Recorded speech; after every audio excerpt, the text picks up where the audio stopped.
बिस्मिल्लाहिर्रहमानिर्रहीम। अस्सलाम वालेकुम नाज़रीन, आप यूट्यूब चैनल देख रहे हैं। मैं इमरान खान हूँ। सबसे पहले अलीमा खानम का जज के साथ एक मुकालमा हुआ। वो आपको पता है अपने केसेस में उनको बार बार अदालतों में पेश होना पड़ता है, उनके ऊपर भी मुकदमे डाले हुए हैं एहतजाज करने की वजह से। तो अलीमा खानम ने जज को ये कहा कि इमरान खान ने हमें अदलिया की आज़ादी के लिए पुरअमन एहतजाज करने का कहा था। हम तो आपकी आज़ादी के लिए पुरअमन एहतजाज कर रहे हैं, आप हमें जेलों में डाल रहे हैं। तो इस पे जज साहब ने अलीमा खानम से जाते हुए कहा कि आप दुआ करें कि हम आज़ाद हो जाएं। दुआओं से तो आज़ादी नहीं मिलती। अल्लामा इकबाल ने कहा था कि खुदा ने आज तक उस कौम की हालत नहीं बदली, ना हो जिसको ख्याल खुद अपनी हालत बदलने का। अदलिया को ये जंजीरें खुद तोड़नी पड़ेंगी, वकला को, जजेस को मिलकर जंजीरें तोड़नी पड़ेंगी जो पाकिस्तान की एस्टेब्लिशमेंट ने उन्हें पहना दी हैं। उन्हें जकड़ लिया गया है, उन्हें खुद छूटना पड़ेगा। पाकिस्तान के लोग उनके लिए खड़े हो सकते हैं, पॉलिटिकल पार्टीज खड़ी हो सकती हैं, लेकिन खुद ही करना पड़ेगा। हालात यहाँ तक पहुँच गए हैं कि अलीमा खानम बता रही हैं कि रात को जो एहतजाज हो रहा था अडियाला के बाद, जब धरना था, बाद में टॉर्चर किया गया, लोगों को वहाँ से हटाया गया और गिरफ्तार भी किया गया। तो जाहिद ज़हूर नामी एक SHO के बारे में वो बताती हैं कि उन्होंने 3 खवातीन को वहाँ से उठाया और अभी तक उन खवातीन के बारे में कुछ मालूम नहीं है कि वो कहाँ गई। फिर उन्होंने बताया कि ये गाड़ियाँ भी उठाकर ले जाते हैं, कोई 8 से ज़्यादा गाड़ियाँ इन्होंने उठाई। बड़ी गाड़ी को छोड़ने के लिए पुलिस को 10 लाख रुपये रिश्वत ले लेती है, छोटी गाड़ी को छोड़ने के लिए पुलिस को 5 लाख रुपये रिश्वत ले लेती है। और ये बातें अलीमा खानम बता रही हैं। यानी ये हालात हैं लॉ एंड ऑर्डर के, और ये अदालतों की कमज़ोरी है। अदालती अहकामात के बावजूद वो मुलाकात करने के लिए जाते हैं, मुलाकात होती नहीं है। इमरान खान को डाला हुआ कैद तन्हाई में।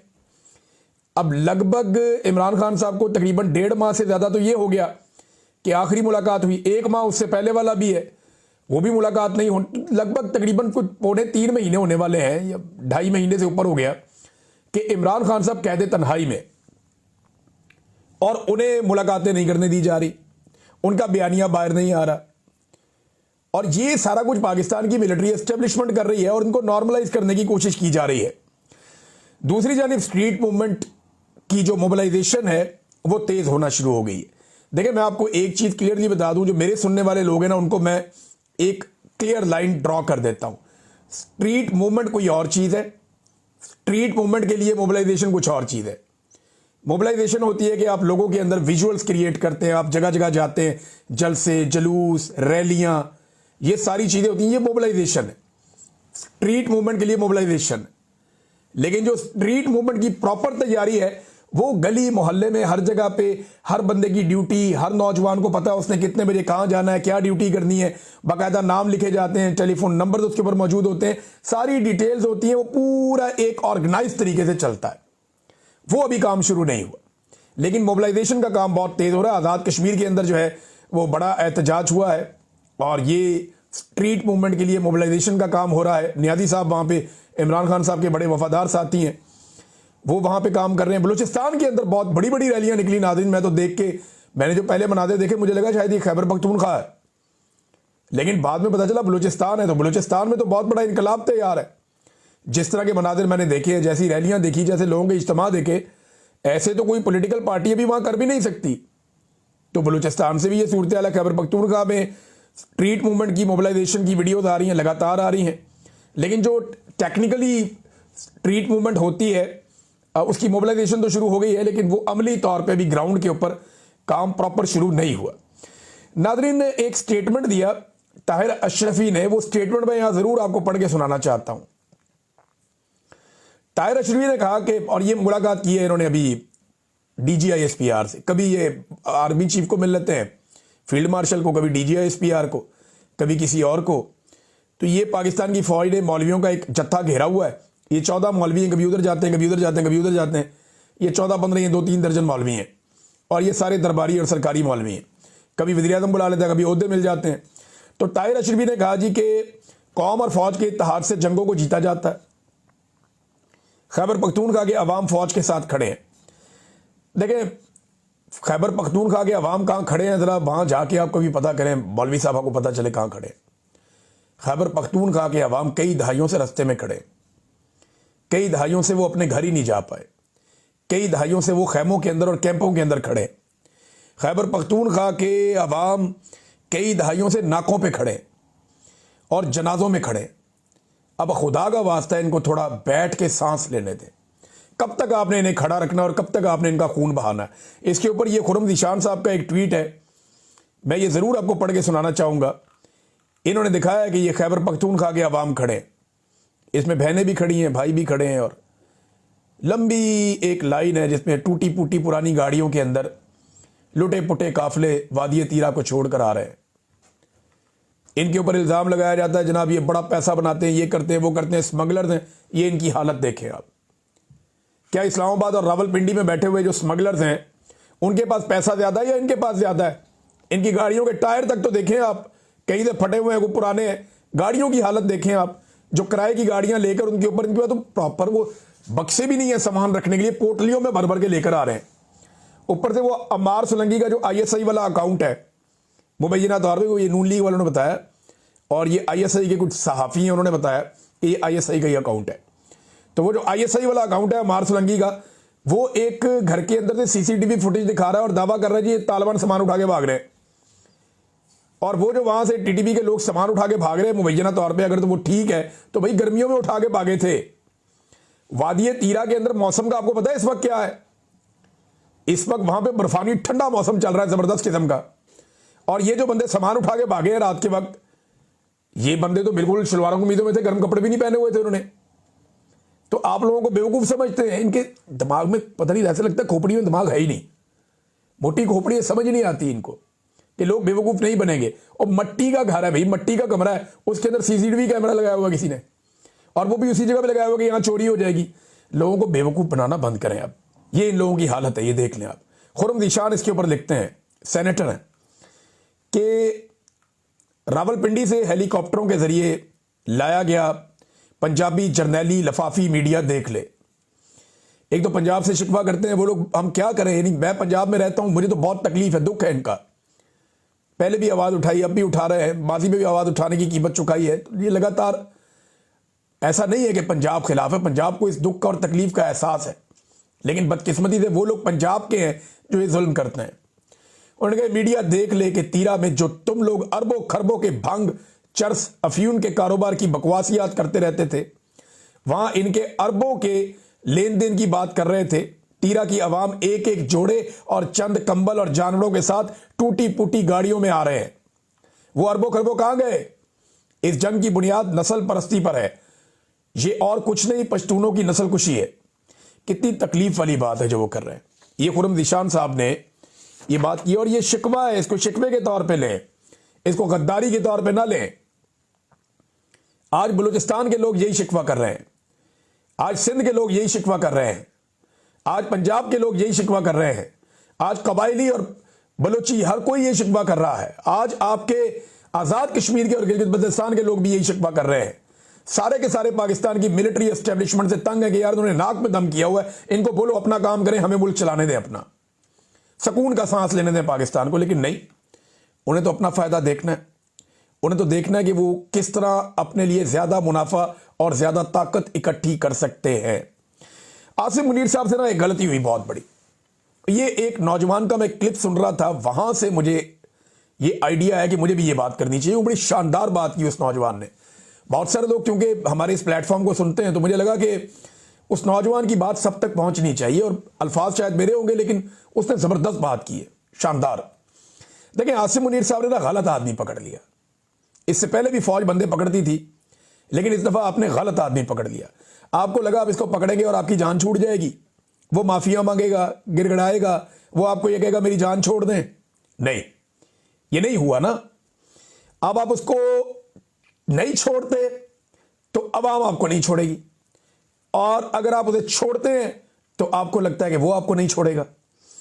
तो मुल्क तो ऐसे नहीं चलेगा ना अवाम चलेगी ना मुल्क चलेगा। तो आप उसे छोड़ते हैं तो फिर फंस जाते हैं, नहीं छोड़ते तो फिर फंस जाते हैं। किस किस्म की बला के साथ आपने पंगा ले लिया। ऐसा आदमी पकड़ा है कि अंदर वाले पनाह मांग रहे हैं, बाहर वाले दुआ मांग रहे हैं, और वो वर्जिश का सामान मांग रहा है। दो उसको डंबल, वर्जिश का सामान, ताकि वो अंदर अपना टाइम गुजारे। इमरान खान को जेल में बंद करने वालों ने, इमरान खान ने एक बात कही थी हमें, मुझे आज भी अच्छी तरह याद है, जिन लोगों ने और सुनी थी वो इसकी गवाही भी दे सकते हैं।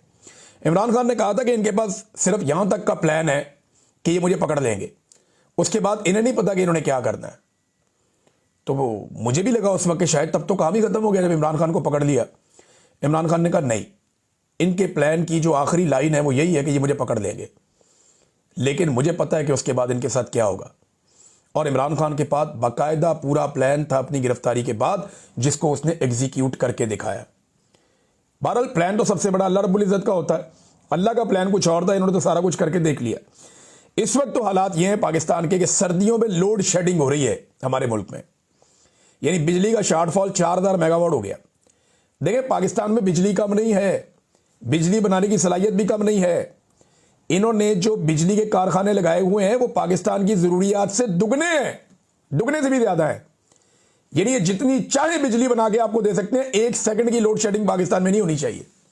लेकिन आपको पता है ये लोड शेडिंग क्यों कर रहे हैं? मैं बताता हूं आपको। क्योंकि इनके लगाए हुए कारखाने जो इन्होंने लगाए वो इतने महंगे हैं, वो इतने महंगे पड़ रहे हैं पाकिस्तान को, और इनका मफाद इसमें है कि वो ना चलें। यानी ये बंद कारखानों को पैसा देते हैं, ये उन कारखानों को पैसा देते हैं जो बिजली नहीं बना रहे, लेकिन बिजली का बिल उनको दिया जा रहा है क्योंकि मुआहदा इस तरह का किया है इन्होंने। और अब अगर वो बिजली बनाते हैं, उनकी कैपेसिटी देखिए, झूठ बोला हुआ है। बहुत सारी ऐसी जगह जहां पे बिजली बनाने की कैपेसिटी फर्ज करें 10 मेगावाट है ना, तो उनको 100 मेगावाट का दे दिया। अब ना वो 10 बनाते हैं ना 100 बनाते हैं। कई ऐसी जगह जिन्होंने 1 मेगावाट बिजली भी नहीं बनाई और उन्होंने पाकिस्तानियों के अरबों रुपए वसूल किए हैं। यह नवाज शरीफ ने और शहबाज शरीफ ने इस कौम के साथ ज्यादती और जुल्म किया है। आज वो कारखाने बिजली बना नहीं रहे, उनको बिल फिर भी जा रहे हैं क्योंकि आपके दरियाओं के अंदर पानी कम हो गया, आपके डैमों के अंदर पानी कम हो गया, आपकी पन बिजली जो है वो बनने की सलाहियत कम हो गई, लिहाजा पाकिस्तान में लोड शेडिंग शुरू हो गई। और बेशर्मो आप लोगों ने पाकिस्तान के अंदर इजाफी डबल से ज्यादा बिजली के कारखाने लगाए थे। कहां है वो बिजली? बिल तो लोगों से आप ले रहे हैं, उन कारखानों के नाम के ऊपर इजाफी बिल ले रहे हैं, हर महीने ले रहे हैं। और अब जब उन कारखानों को चलाने की बारी आई है तो जी क्योंकि पानी से बिजली नहीं बन रही, हम इनको नहीं चला रहे। क्यों? क्यों भाई? पूरा साल आप उनके लिए हमसे पैसे लेते हैं। तो ये पाकिस्तान के साथ 2 नंबरी हुई है, पाकिस्तान के साथ फ्रॉड हुआ है। बहुत सारे ऐसे बिजली बनाने वाले कारखाने इन्होंने लगाए आईपीपीज, जिन्होंने बिजली बनाई नहीं, और बनाई तो बहुत थोड़ी बनाई। उनकी कैपेसिटी फर्ज करें 10 थी तो इन्होंने 100 लिखी, वो 100 यूनिट के हिसाब से पैसे लेते रहे, हालांकि वो 10 यूनिट बनाते रहे। मैं आपको सिंपल करके बता रहा हूं। और आज जब बनानी पड़ेगी बिजली उनको, तो वो बनाने के काबिल ही नहीं है, उनके पास ये कैपेसिटी नहीं है। लिहाजा जनाब लोड शेडिंग शुरू कर दी है इन्होंने। इतनी महंगी बिजली फिर भी लोड शेडिंग, और कैपेसिटी इन्होंने लिखी हुई कुछ और है, पीछे कुछ और है। ये कौम को चूना लगाया इन लोगों ने, और ये कमीशने खा गए सारे फ्रॉडिये मिलजुल के। तो ये जनाब सर्दियों के अंदर लोड शेडिंग हो रही है, अंदाजा करें आप। पीपल पार्टी ने नाज़रीन एक बड़ा ज़बरदस्त प्रोपेगेंडा किया, आपके सामने रखते हैं। ये 2 तस्वीर आप देखें। पहले ये एक तस्वीर देखें, इसमें सुहेल अफरीदी खड़े, इनके साथ चंद सिक्योरिटी के लोग खड़े, ये अपनी गाड़ी के ऊपर खड़े हैं, इनके पैरों में अजरक पड़ी हुई है। खेला ना सिंध कार्ड बेशर्मों ने दोबारा, सारी जिंदगी सिंध कार्ड खेला, सिंधु कार्ड खेला, हम सिंध कार्ड खेलेंगे, नस्ल परस्ती, हर तोहम परस्ती, पता नहीं क्या क्या कार्ड ये खेलते हैं घटिया लोग। ये एडिटेड तस्वीर है, इसमें नहीं है ये अजरक पैरों में। ये देखें अगली तस्वीर आप, ये रोसल तस्वीर है, इसको आप देखें, ये देखें, ये पैरों में उनके फूल पड़े हुए हैं। ये असल तस्वीर उसी जगह पे, सारा फ्रेम वही का वही है, हर चीज वैसे ही है। पैरों में उन्होंने अजरक एडिट करके आर्टिफिशियल इंटेलिजेंस के साथ डाल दी और प्रोपेगेंडा कर दी, हमारी अजरक पैरों में डाल दी। हद हो गई यार आप लोगों की, अजरक पैरों में डाल दी। भाई ये फूल पड़े हुए हैं पैरों के अंदर। सिंध का पानी जब जरदारी ने बेचा तब आपको कोई परवाह नहीं थी, कोई पूछने वाला नहीं था, और ना कोई पूछेगा उनसे, क्योंकि बाप का माल है, बेच दो, बांट दो। अब नाजरीन, एक इंजीनियर मोहम्मद अली मिर्जा साहब के हवाले से जो एक बड़ी कंट्रोवर्सी बड़े लंबे अरसे से चल रही थी, अब तो जीशान अजीज साहब का अल्लाह ताला भला करे, उन्होंने तो सारा ही कट्टा खोल के सामने रख दिया। जैसा कि मैंने आपको बताया था पिछले वीलॉग में, मेरे पास इंफॉर्मेशन थी कि इंजीनियर साहब के लोगों ने और उन्होंने किस तरह इस जर्नलिस्ट के ऊपर असरअंदाज होने की कोशिश की। अब जरा वो देखें कि इंजीनियर साहब बहुत बुरी तरह फंस गए। किन चीज़ों में फंस गए?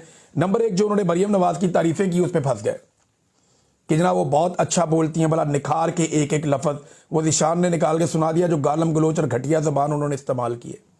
अब बजाय इसके कि मरियम नवाज के ऊपर जो अपना स्टेटमेंट है उसको डिफेंड करते, कहते जी फलां भी ऐसे बोलता है, इमरान खान भी ऐसे बोलता है। कभी यार इतने घटिया अल्फाज तो कभी इस्तेमाल नहीं किए। जो मरियम नवाज ने इस्तेमाल किए और उसके सोशल मीडिया ने इस्तेमाल किए, और जो लोग गंदी माँ बहन की गालियां देने वाले घटिया तरीन लोग हैं, नवाज शरीफ और शहबाज शरीफ, उनको अपने साथ खड़ा करते हैं, उनको अपने साथ शामिल करते हैं। जो बंदा बरतानिया में औरतों को गालियां देता था, उनको बुला के इनको वजीर लगा देते हैं। ये जनाब इनके हालात हैं। फिर दूसरा जनाब, सीसीडी के बारे में इन्होंने बड़ी गेम उठा दी थी कि कोई रेप नहीं हुआ, कोई ज्यादती का वाकया नहीं हुआ, खवातीन बड़ी महफूज हो गई हैं, नेफे में पिस्तौल चल रहे, बड़े खुश थे वो, मावराए अदालत कत्ल हो रहे, बड़े खुश थे, बड़ी तारीफें कर रहे थे। उसने कहा जी बताएं आप मावराए अदालत कत्ल को दुरुस्त समझते हैं? फंसा दिया ईशान ने, वहां पे भी मुकर के कहते नहीं नहीं वो गलत है। तो कौन कौन सी चीज को अपनी गलत तस्लीम करेंगे? फिर तहरीके लब्बैक की जबरी गुमशुदगियों वगैरह पे और कत्लेआम पे, हार्ड स्टेट पे बड़े खुश थे।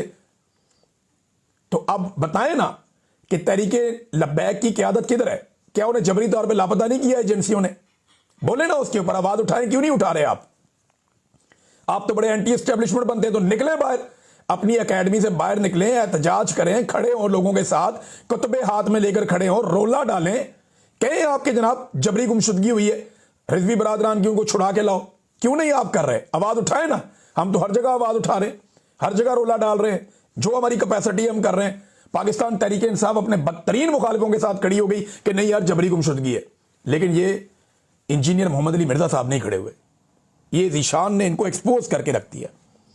फिर जो कत्लेआम हुआ वहां पे मुरीदके में, उसके ऊपर इनकी जबान बिल्कुल बंद थी, पहले वहां पे भी फंस गए। फिर इन्होंने कहा जी 2014 के धरने में मैं इमरान खान को पहचान गया था, इमरान खान को। तो उस पर क्योंकि मेरे साथ ही बड़ा टाइम गुजारा है, बिल्कुल भाइयों की तरह है ज़ीशान, छोटे भाइयों की तरह, मुझे बहुत प्यार है ज़ीशान से।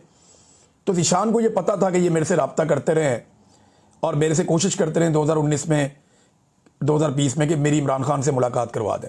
मैं ज़रा बात खोल भी देता हूँ क्योंकि ज़ीशान ने इनको ये आगे से मुंह पे जवाब दे दिया।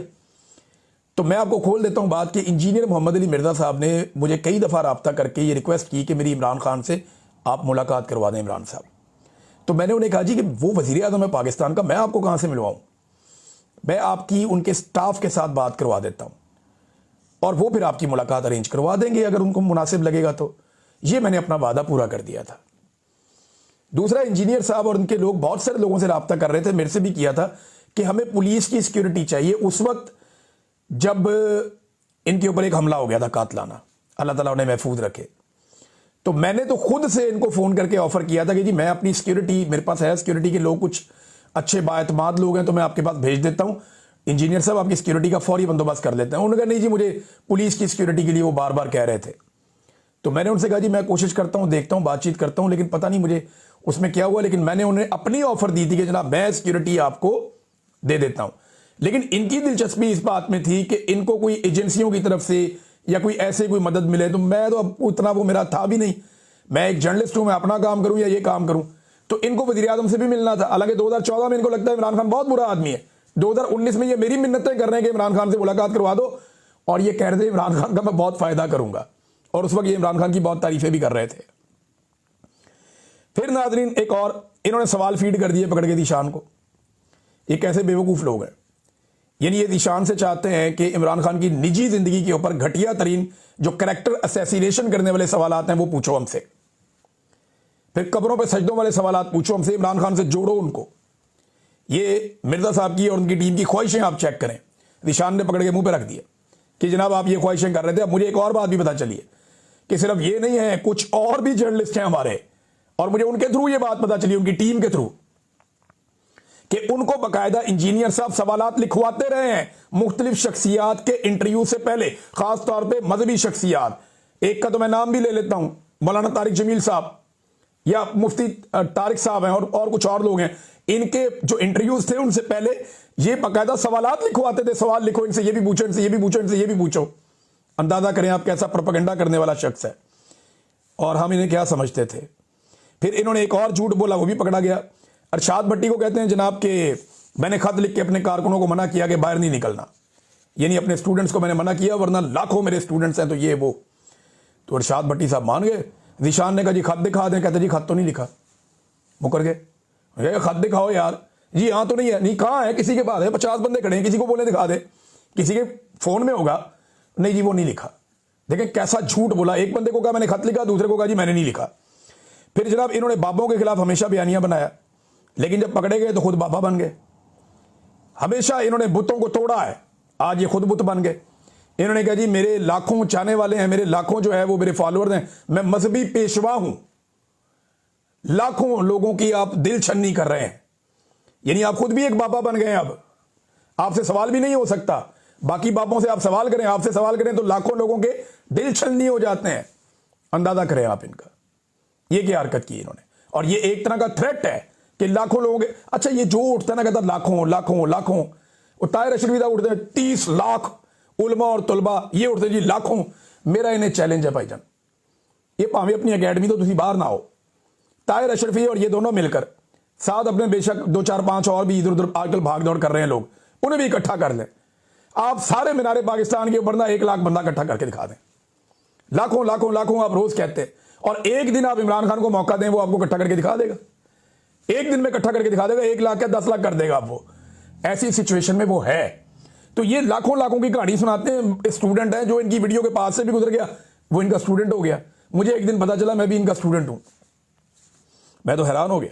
फिर ये हमें ताने देते थे कि वीडियो से हम डॉलर्स कमाते हैं। यार वो मुझे कहना भी बहुत बुरा लग रहा है कि बड़ी गंदी वीडियो है वो, बड़ी घटिया किस्म की वीडियो है जिसपे इंजीनियर मोहम्मद अली मिर्जा ने सबसे ज्यादा डॉलर कमाए हैं।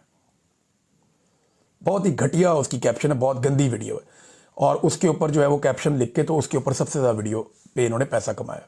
अंदाजा करें आप। और ये भी कहते हैं कि जी एस्टेब्लिशमेंट कल वाली भी सियासी थी, गैर सियासी नहीं थी, आज वाली भी गैर सियासी नहीं है और आइंदा भी नहीं होगी। यानी आसिम मुनीर साहब को मार्जिन फिर भी दे दिया, इस्तिस्ना वाले मामले पे भी उनको गोलमोल करके मार्जिन दे दिया। इस्तिस्ना वाले मामले में क्या कहते हैं जरा ये आप देखें। यानी चंगे भले ऐसे मौलवी जिन पे हमें लगता था कि वो 2 नंबरी कर देंगे, उनसे नहीं हुई 2 नंबरी, इन्होंने देखें कैसे की है।